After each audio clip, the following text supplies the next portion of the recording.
나중에 이제 인생의 긴 여정에서 보면 저게 본인한테 정말 또 소중한 하나의 경험이고 그 경험 과정에서 이게 나락으로 처질 수도 있고 옆길로 셀 수도 있는데 또 자신 안에 자원들을 좀 더 쓸 수 있는 상태가 되었으면 요 이제 시험이 중요한 게 아니고 앞으로 살아가는 자기의 태도가 그 정도면 뭘 해도 할 수 있는 거지. 이제 그걸 여러분 잘 멘탈을 한 90%를 잡아주셨어요. 벌을 받을 때 벌을 받는 게 운명이라면 받아야죠. 근데 그걸 맞을 때 어떻게 맞느냐에 따라서 아픔이 달라져요. 그냥 때릴 때 궁뎅이 올리면 2배로 아프고 딱 맞는 순간에 약간 땡기면 여기에 이제 시간, 과학이거든요. 이 어떤 충격은 닿는 시간이 길어지면 충격이 분산되니까 훨씬 덜 아파요. 운명이라는 게 있다면 그 운명을 우리가 거스를 수는 없는 기고, 다만 그 운명을 내가 헤쳐나갈 때 내 상태가 달라져 있다면 그게 이제 상중하로 내 겪는 게 달라지겠지. 좋은 일은 내가 상으로 해서 좀 더 2배로 올리고 나쁜 일은 반으로 줄일 수 있는 정도까지만 돼도 우리가 살아가는데 크게 어려움이 없거든. 학습이 어떻게 이루어지는가 이걸 아는 게 중요한 게 우리의 어떤 행동이나 어떤 태도나 이런 건 대부분 학습되어 있는 거거든요. 이게 어떻게 학습되어 있는가, 이게 지금 태도나 행동이 의식적인 것인가 또는 그냥 의식하지 못하는 어떤 잠재식 차원에서 자연스럽게 나오는 것인가. 그럼 자연스럽게 나온다면 그건 학습된 거거든요. 그러니까 어떤 경험이든 그 경험이 내 뇌에 기억되어 있다면 또 그 기억된 것이 나의 존재와 정체성에 영향을 미치고 있다면 그럼 이 학습에 대한 정확한 원리를 우리는 이해를 해야 된다. 학습 원리를 아는 것은 지금의 내 상태를 이해하는 데 아주 도움이 되겠죠. 그러면 학습이 어떻게 되는가? 학습은 여러 가지 이론이 있어요. 2가지로 보기도 하고 3가지로 보기도 하는데 오늘 제가 설명드리는 4가지로 학습 이론을 설명할 겁니다. 단계가 1단계, 2단계, 3단계, 4단계가 있어요. 자, 1단계는 내가 그걸 알지도 못하고 쉽게 하면 무의식, 또 그걸 내가 할 수도 없다 하는 단계, 무의식, 무능력. 쉽게 이야기하면 이걸 우리 자동차 운전에 비유하면 나는 자동차에 대해 관심도 없고 할 줄도 모르고 자동차가 구조가 어떻게 되는지도 모른다. 어떻게 작동하는지도 모른다 한다면 이거 1단계예요. 쉽게 얘기해서 거기에 아직 발도 안 들여놓은 상태. 자, 그럼 이제 2단계는 뭐냐면 자동차를 알긴 알아요. 무엇이 핸들이고 무엇이 엑셀이고 무엇이 기어인지는 알고 어떻게 돌리면 어느 쪽으로 가고까지는 아는데 아직도 내가 운전을 할 줄 모르는 단계. 그러니까 이 단계를 뭐냐면 알기는 아니까 이거는 의식입니다. 1단계는 무의식 무능력이었지만 2단계는 의식은 있는데 알기는 아는데 아직 할 줄 모르니까 무능력. 그러니까 2단계는 의식 무능력 단계입니다. 그럼 이제 1단계에서 여기로 오기 위해서는 우리는 뭘 해야 되냐면 공부를 해야 되는 거죠. 배워야 되는 거죠. 뭘 통해서? 반복을 통해서 학습을 하는 겁니다. 그럼 2단계 학습 단계는 내가 여기 핸들이구나, 여기 기어구나, 여기 엑셀이구나, 여기 방향 지시기는 여기에 있네. 아직 운전을 못 하거든. 자, 이제 3단계로 넘어가면 이제 면허 이야기 잘 하셨네. 3단계는 이제 면허를 땄어. 면허를 어떻게 땄느냐 하면 학원에 가서 이제 이론 배운 것 플러스 열심히 조작하는 걸 배워가지고 이제 운전도 할 줄 알아. 이제 알기도 알고 운전할 줄도 아는데 무슨 단계? 초보 운전 단계. 요 단계가 학습 3단계구나. 자, 그러면 4단계는 뭐냐면 이 3단계를 끊임없이 반복해가지고 내가 의식하지도 않고 할 수 있는 단계. 자, 다시 봅시다. 2단계는 의식 무능력이었다면 3단계는 의식도 있고 할 수 있는 능력, 의식 능력 단계. 4단계가 되면 뭐냐면 이제 생각하지 않고도 나는 할 수 있는 단계니까 무의식 능력 단계. 자, 여기서 이제 다른 게 봐보세요. 1단계의 무의식 무능력은 내가 알지도 못하고 할 수도 없는 상태지만 4단계의 무의식은 내가 알고 있는데 알고 있다는 그 사실조차도 내가 잊어버리고 그걸 잘할 수 있는 상태. 이걸 우리는 다른 말로 뭐냐면 자동화되어 있다라고 하는 겁니다. 내재화되어 있다라고 하는 거죠. 그때 되면 이제 운전할 때 어떻게 되느냐면 옆 사람하고 이야기하기도 하고 지나가면서 저 경치를 보기도 하고 운전은 이미 뭐 자동화되어 있는 거예요. 그럼 우리가 운전하는 거는 결국은 4단계가 되면 의식은 일부만 개입해요. 내가 가야 될 방향만 잡아주고 대부분 뭐냐면 이 무의식 차원에서 운전을 하고 있는 거예요. 이게 이제 학습 단계다. 그러면 우리가 말을 하는 이런 습관들도 결국은 뭐냐면 이 학습 4단계를 거쳐가지고 하고 있는 거겠네. 자기는 어떤 말 패턴을 쓰고 어떤 언어를 이게 조합을 하고 하는 이런 것조차도 전부 다 뭐 학습 4단계를 거쳐가지고 그 사람만이 갖고 있는 언어 패턴을 갖고 있겠네. 네.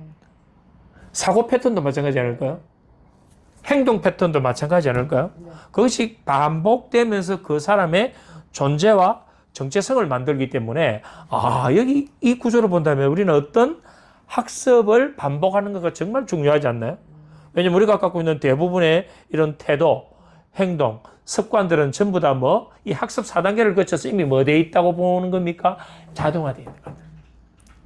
그럼 자동화되었다는 건 다른 말로 하면 이미 중독 상태니까 여기는 의식적 개입 없이 그것이 자연스럽게 나온다.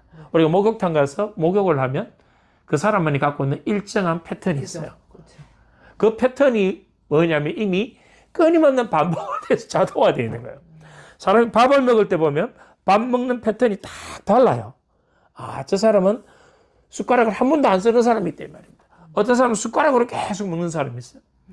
또 숟가락을 쥐는 이 손가락 모양도 사람들마다 달라요. 씹는 입 모양도 달라요. 모든 것이 결국은 뭐 되어 있는 거다? 반복적인 학습 단계에 의해서 대부분은 이미 뭐 4단계로 되어 있다. 이 4단계 되어 있는 걸 우리 다른 말로 습관이라 그러고 중독이라고 한다.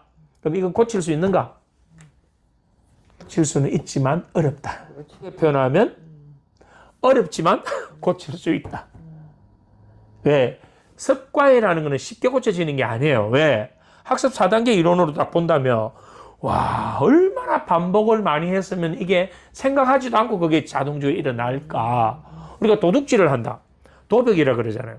이 도벽은 뭐냐면 이미 나쁜 이 학습이 반복돼 가지고 자동화되어 있는 거예요. 그러니까 자신 의지와 관계없이 그냥 남의 물로 소위 쑥 가버리는 상태.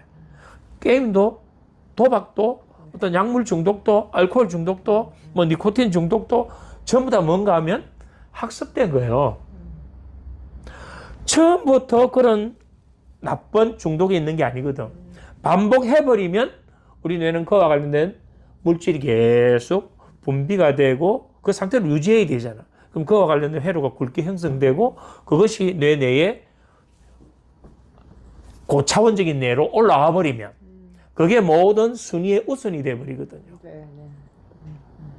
자, 그래서 이제 학습 4단계를 이해해 보면 그럼 무엇을 우리가 반복한다면 그게 뭐냐면 이미 습관화되어 있고 중독되어 있는 이것조차도 새로 뭐 하면 2단계부터 1단계는 무능력 무의식이니까 2단계부터 새롭게 계속 뭐 하면 반복을 학습시키면 누구든지 어떤 것이든 뭐 새로운 학습 원리에 의해서 4단계로 갈 수 있다면 그걸 더 굵게 만들 수 있다면 기존의 나쁜 습관과 중독조차도 눌릴 수 있다.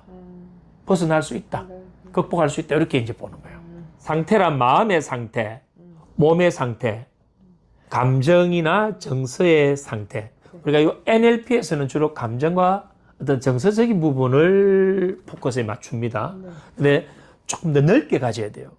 이 모든 것은 다 상태. 이 상태를 만드는 것은 우리의 신체적인 부분에서 나의 상태를 만들기도 하지만 대부분 우리의 이 세상 모형에 의해서 내 상태가 만들어집니다. 그리고 저번 앞 수업에서 우리의 세상 모형이 IR이 어떻게 만들어지는가를 공부를 했잖아요. 그러면 내 이 IR이 나의 상태를 만들고 이 상태가 나의 생리적 신체적 반응을 일으키고 이 생리적 신체적 반응이 또다시 상태에 영향을 미치고 이 상태가 다시 나의 아야를 또 바꿔버리고 바뀐 게 계속 순환된다. 그럼 나의 현재의 상태에 의해서 우리는 뭘 하고 있느냐? 행동하고 있다. 이렇게 이제 전에 공부를 했단 말입니다. 그러면 이 상태라는 것은 우리의 이 IR 세상 모형과 우리의 신체적인 이 현재 이런 것들이 영향을 미치고 있겠네. 그럼 이 상태라는 것은 고정적인 것인가? 유동적인 것인가? 유동적인 것이죠. 상태는 유동적인 것이다라는 걸 아는 게 중요해요. 왜냐하면 여기서 우리 착각을 해버리거든. 지금 현재 이 상태가 영원할 것이라고 우리는 착각해버리니까 나쁜 거에 빠지면 계속 그 몇 시간, 며칠을 거기에 빠져 있는 거예요. 그냥 상태일 뿐인데. 우리가 좋은 것, 마찬가지잖아요. 우리가 그 좋은 것이 영원할 것이라고 착각하는 거예요. 그래서 그게 좋은 것을 영원할 것이라고 생각하는 것조차도 어느 정도의 준비는 필요하잖아요. 왜냐면 너무 100% 낙관적이라면 이건 너무나 위험성이 뒤따를 수 있는 부분이죠. 그래서 이 상태는 언제든지 바뀔 수 있다. 그럼에도 불구하고 우리는 현재의 나의 상태는 보다 더 긍정적인 상태로 만들어 놓는 것이 좋다. 왜냐하면 여기서 우리가 NLP적으로 접근할 때는 여기서 상태는 대부분 심리적으로 부정적인 어떤 이런 상태에 빠져 있는 부분을 긍정적으로 바꾸기 위한 답을 찾기 위해서 하는 거거든. 상태는 우리가 임의적으로 얼마든지 뭐 할 수 있다, 바꿀 수 있다라는 걸 우리가 깨닫는 것이 중요하다. 이걸 깨달아 버리면 이거 뭐 지금 상태는 이렇지만 얼마든지 바꿀 수 있다. 엄청나게 유연해져 버립니다. 중요해요. 이 글로 읽어가는 이해가 잘 안 돼요. 긍정적인 상태, 부정적인 상태, 또는 즐거운 상태, 우울한 상태, 이런 상태들은 결국은 뭐냐면 내가 선택하는 거고 인식하는 거다. 내가 인지하고 선택하는 것이라는 것은 결국은 뭐냐면 이걸 내가 어떻게 해석하는가에 따라서 내 상태가 달라질 수 있는 거거든. 예를 들어서 아이가 산만하다라는 걸 가지고 이건 뭐냐면 산만하다라는 그 상태로 우리는 거기에 낙인을 찍어버렸잖아요. 근데 이거를 만약에 이 상태를 산만하게 보지 않기 위해서 우리가 다른 선택을 할 수 있다면 이 아이는 엄청나게 호기심이 많구나. 에너지가 넘치는구나. 이렇게 해서 현재의 그 상태일 뿐이지 어떻게 하면 이 에너지를 긍정적으로 쓸 것인가, 어떻게 하면 이 호기심을 더 뭔가 성과를 낼 수 있는 것으로 유도해 줄 수 있는 것인가, 그거를 우리가 찾는다면 우리가 이 상태에 머무르지 않고 이 상태를 바꾸어서 이 사람의 미래까지도 바꿀 수 있는 답을 찾게 되는 거예요. 중요하죠. 그렇게 보면 이제 이 공부를 할 때 본인이 현재의 나의 상태를 인식하는 게 가장 중요합니다. 현재의 나의 상태 인정. 내가 요즘 조금 이런 부분에서 처져 있구나. 이런 부분에서 조금 업돼 있구나. 이런 부분들에서 내가 뭔가 많이 회복됐구나. 이런 부분에서 아직도 많이 부족하구나.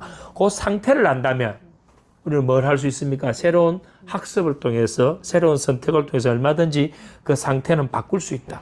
특정한 어떤 것을 보거나 듣거나 냄새를 맡거나 맛을 보거나 또 촉각을 느끼거나 이러한 작은 자극만으로도 우리의 상태는 얼마든지 바뀔 수가 있는 거죠.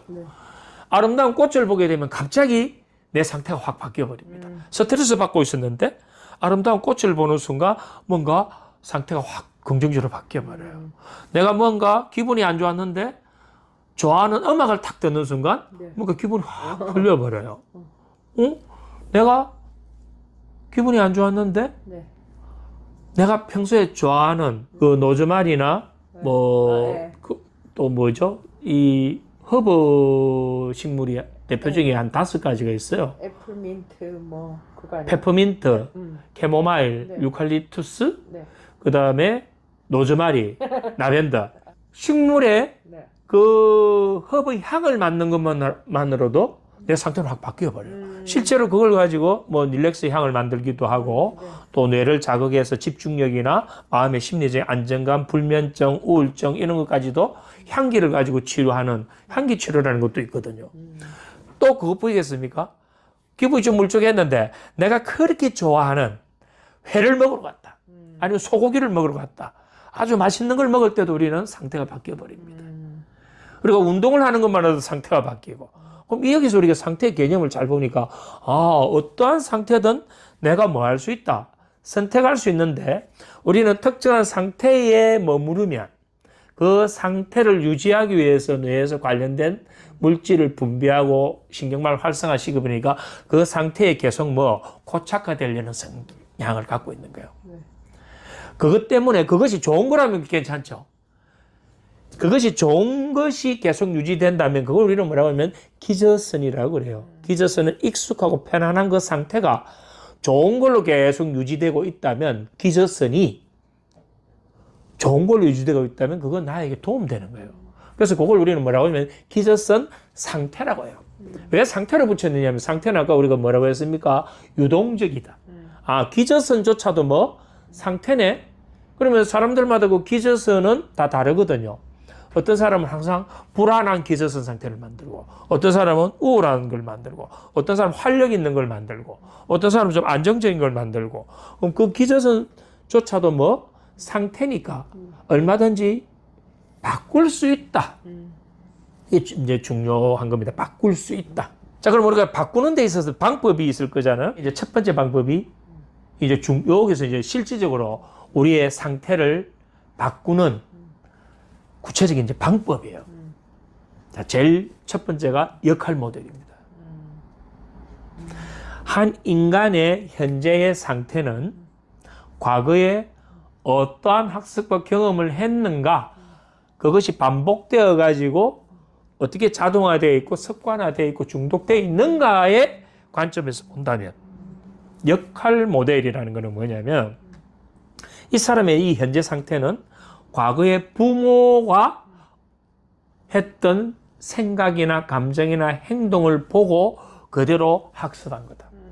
스승의 그러한 것을 보고 학습한 거다. 친구의 것을 보고 학습한 것이다. 결국은 뭐냐면 역할 모델이라는 거, 우리가 살아오면서 어릴 때 자신의 가치나 준거가 정확하게 안 서 있을 때는 누군가에게 어떤 의지를 해야 되는 부분이 있거든요. 네. 그 의지의 대상이 대부분 누군가 보면 이제 부모나 선생님이나 또 이웃이 될 수도 있고 어떤 멘토가 될 수도 있고 또 친구가 될 수도 있다. 그럼 그 역할 모델에 의해서 내가 현재 만들어져 있다면 나의 상태를 바꾸는 것도 거기서 답을 찾을 수가 있어요. 그럼 역할 모델을 바꿔야 된다. 자, 여기서 이제 역할 모델을 그러면 어떻게 바꿀 것인가? 아버지, 엄마를 내가 어른이 됐는데 어떻게 내 상태를 바꾸기 위해서 아버지, 엄마를 바꿔야 될까? 어떻게 바꿔? 안 바뀝니다. 그렇다면 우리가 이제 훈련을 들어갈 때는 역할 모델이 됐던 그 대상을 바꾸기는 힘드니까 현재 이 사람이 그것을 어떻게 해석하고 받아들이는 인지 상태를 바꾸는 거, 정서 상태를 바꾸는 거, 어떤 행정적인 걸 바꾸는 이런 걸 통해서 역할 모델이 부정적으로 형성되어 있었던 걸 긍정적으로 바꾸는 작업을 하는 거예요. 그게 이제 역할 모델이거든요. 또는 역할 모델을 어떻게 또 잡아주느냐 하면 한 내담자가 와서 상담을 하는 과정에서 이 사람의 문제가 있어서 여기서 뭔가 해결을 해줘요. 그런데 여기서는 뭔가 좋아졌는데 집에 돌아갔다 오면 꼭 같은 현상이 나타나요. 왜냐하면 이 사람의 현재의 존재와 정체성에 가장 역할 모델이 됐던 존재는 부모님인데 가정으로 돌아가니까 부모님하고의 그 관계가, 상호 관계가 또 트러블이 생기고 또 서로 갈등이 생기고 부딪히면서 다음에 왔을 때 처음과 똑같은 상태로 돌아가 있는 거예요. 그래서 이 역할 모델을 바꾸기 위해서는 뭐냐면 같이 동참을 시키는 거예요. 이걸 우리는 뭐라고 하냐면 가족 치료라고 그래요. 가족 치료는 뭐냐면 부모의 생각과 감정과 어떤 이런 행동을 변화시켜 버리는 거죠. 그럼 역할 모델을 바꿈으로 해서 이 대상에게 영향을 미치는 거. 이렇게 접근 들어가는 방법도 있고 또 다른 역할 모델을 창조하는 거예요. 뭐냐면 현실적으로 부모님을 같이 모시고 이 변화시키는 것도 쉽지도 않고 또 이 사람의 현재 상태가 마음의 회복 탄력성이나 쿠션이 너무 약해가지고 변화시키기 힘든다면 그럼 이 사람에게 역할 모델이 될 수 있는 새로운 모델을 찾는 거예요. 그럼 이 사람이 좋아하는 거, 이 사람이 잘할 수 있는 부분에 누군가가 성공한 사람, 모델, 그걸 찾아서 새로운 역할 모델을 잡아주는 거죠. 그럼 역할 모델을 계속 바꿔준다면 현재의 상태가 바뀔 수 있다고 보는 거예요. 그러니까 실제로는 역할 모델이 게 제일 커요. 우리 어머님 자신을 한번 보세요. 자신이 지금 형성되어 있는 내라는 존재는 아까 제가 나의 상태를 아는 게 가장 중요하다 했잖아요. 그럼 내 상태는 결국은 뭔가 나도 아버지 엄마에게 이런 영향을 받았을 거고 나도 결국은 과거에 이러한 학습과 경험이 내 안에 기억으로 남아있는 거고 그러면 그 기억이라는 그 안에 내가 의식을 하면서 살지는 않지만 거기에는 분명히 그 역할 모델이 나에게 계속 간접적 영향을 미치고 있지 않을까? 이렇게 이해할 수 있는 거죠. 두 번째, 생리적 반응을 바꾸는 거예요. 생리적 반응. 우리 생리적 반응이라는 게 뭐냐면 생리적이라는 건 뭐 심장 박동수가 빠르다, 혈압이 올라갔다, 뭐 몸이 굳었다. 우리가 생리 신체는 대부분 같이 이렇게 합쳐서 많이 이야기를 합니다. 그러면 신체적인 거는 또 뭔가? 신체적인 것은 몸이 쉽게 얘기해서 내 체지방 BMI를 바꾼다. 아니면 내 체형을 바꾼다. 내 근육량을 늘린다. 뭐 이런 부분들까지 그걸 바꾸었을 때 나의 상태가 어떻게 될 것인가. 자, BMI를 한번 봅시다. 내 BMI는 체질량 지수고 이건 키와 몸무게의 비율로 가지고 이 사람이 비만이다 아니다 판정하는 게 그게 WHO에서 정해놓은 기준이에요. 이걸 봤을 때 BMI가 36인 거예요. 그 36이면 이거 거의 고도비만이잖아. 그럼 36인 사람이 열심히 식이 조절을 하고 운동을 해가지고 BMI를 22까지 내놨다. 보통 이제 18에서 22까지를 표준으로 보잖아요. 자, 내가 BMI가 36일 때 내 상태와 BMI가 22일 때 내 상태가 같을까요? 다를까요? 완전히 달라져 버리죠. 완전히 달라져 버리죠.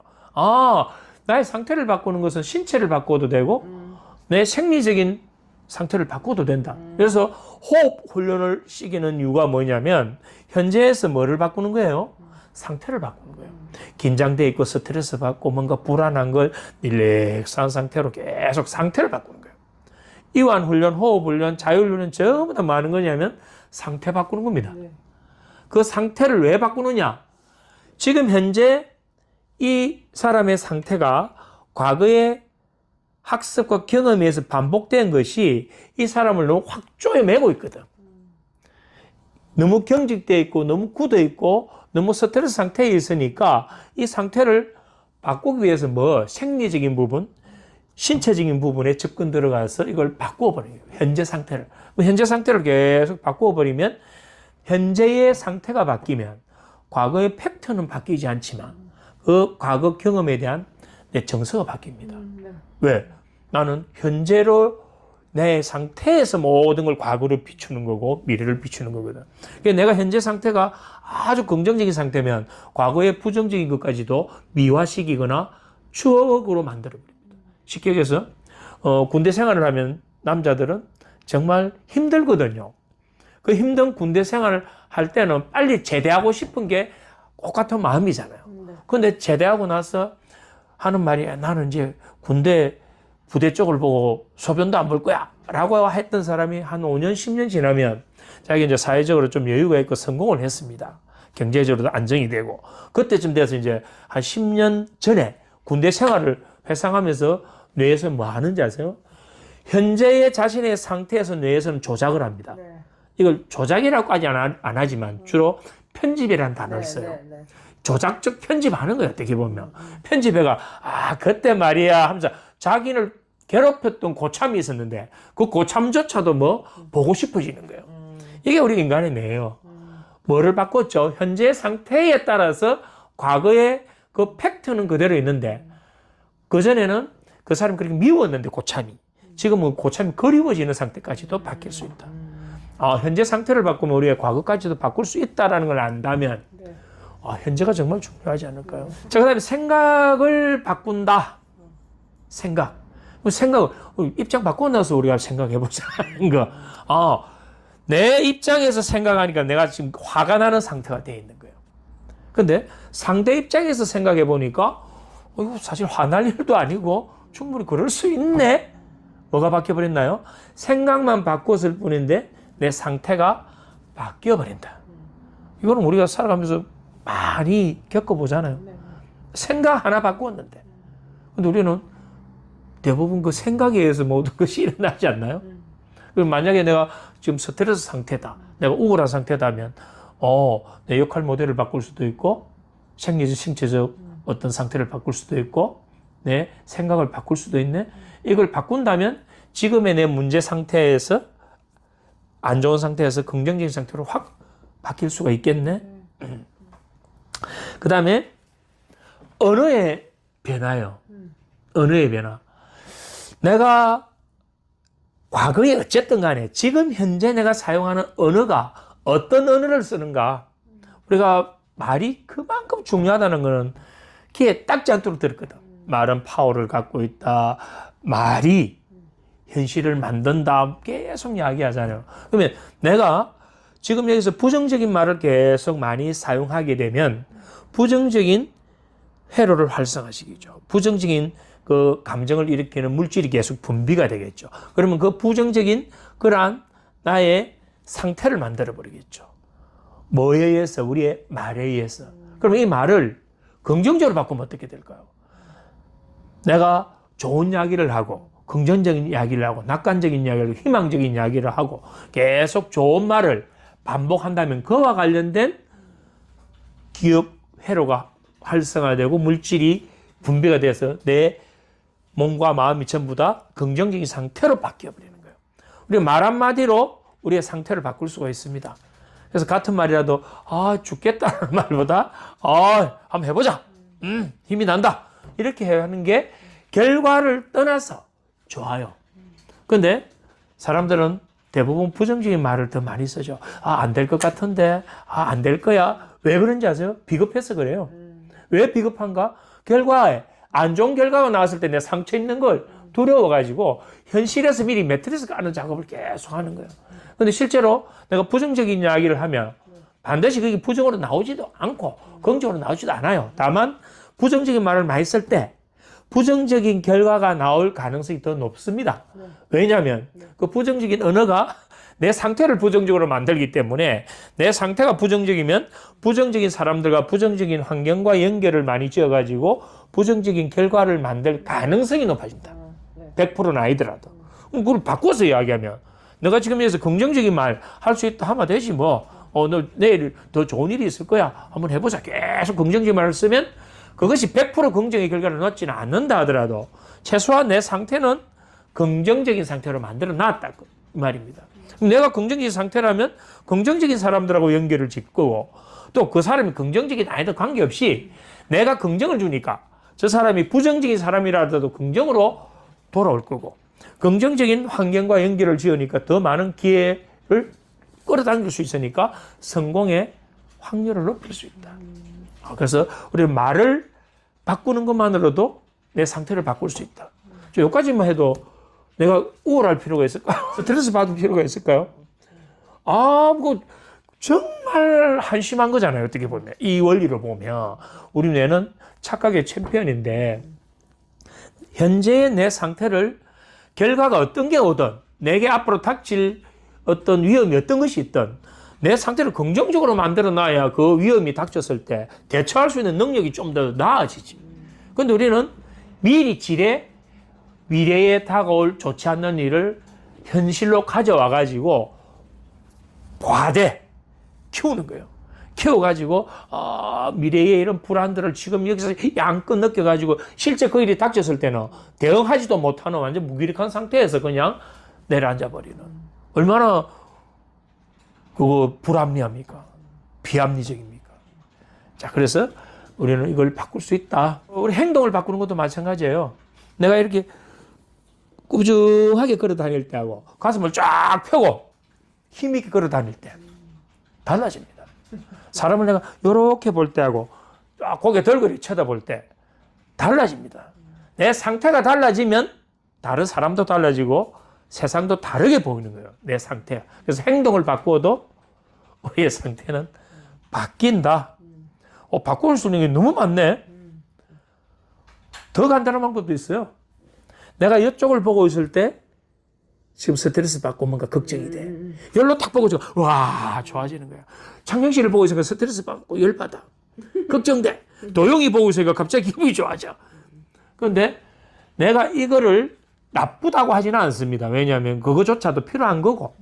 왜냐하면 그런 관심이 있어야 뭔가 적절하게 또 케어가 필요할 부분도 있으니까. 그러나 내가 그걸로 인해서 영향을 받아가 내가 부정적인 상태로 빠지는 것만큼은 안 해야 된다. 왜? 그걸로 인해서 내가 부정적인 감정에 휩싸였을 때 이 대상이 나아진다면 얼마든지 그걸 내가 감내해야 됩니다. 아무리 내가 여기서 걱정해도 이게 지금 현재 아무런 구속력이 없다면 초점을 빨리 어디로? 긍정적으로 전환해서 내 상태만큼은 일단은 활력 있게 긍정적으로 만들어 놔야 된다. 충전시켜 놔야 된다. 그래야 내가 이 사람에게 진짜 도움 줘야 될 때 줄 수 있는 상태가 되는 거예요. 그렇지 않고 내가 계속 거기만 가 있으면 내가 허약해지고 쿠션이 없으면 내가 점점 끌려다니면서 내가 더 거기에 종속적인 존재가 되어버리면 아무런 도움도 안 되고 그런 상태가 된다. 그래서 온전히 성취했을 때, 온전히 뭔가를 얻었을 때, 뭔가 자신감이 충만했을 때 이 말 한마디로 뭐 상대의 상태를 바꾸어 버린다. 그래서 이완 훈련 과정에서 당신이 가장 행복했던 때를 한번 떠올려 보세요라는 그 말 한마디에 내가 가장 행복했던 때 수많은 걸 막 찾아가는 순간 이미 초점이 그쪽으로 모아져 가잖아. 그럼 나는 이미 요 하나에 의해서 내 상태가 현재 확 바뀌어 버리는 거예요. 근데 우리는 대부분 현재 내 상태를 부정적으로 만드는 그 이유들이 과거의 기억 중에 부정적인 걸 자꾸 끄집어 오기 때문에 현재의 상태가 부정이 되는 거예요.